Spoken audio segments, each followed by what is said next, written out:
அவருக்கு நன்றி சொல்கிறதற்கு 1000 காரணங்கள் இருக்கிறது.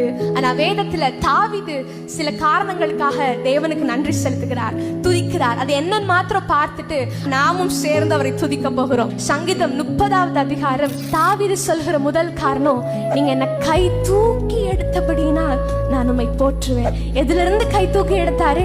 நான் படுகுழியின் பாதாளத்தில் இருக்கும் பொழுது, வெளிச்சம்னா என்னன்னே தெரியாம இருள்ல இருக்கும் பொழுது, என் கண்கள் கட்டப்பட்டிருந்த பொழுது, என் வாழ்க்கையை விடுவிக்க யாருமே இல்லை என்று சொல்லி நான் கலங்கி நின்று கொண்டிருந்த பொழுது, பாவத்தில் சிக்கொண்டிருந்த பொழுது என்னை அவருடைய கரங்கள் கை தூக்கி எடுத்தது.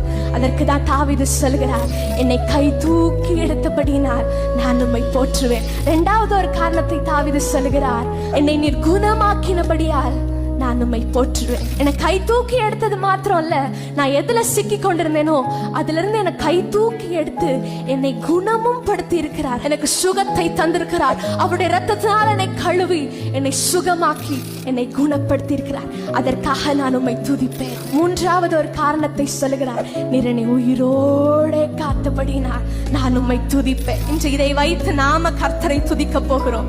என்னை கை தூக்கி எடுத்தீரே, நான் உம்மை துதிப்பேன். என்னை குணப்படுத்தினீரே, நான் உம்மை துதிப்பேன். எல்லாத்துக்கும்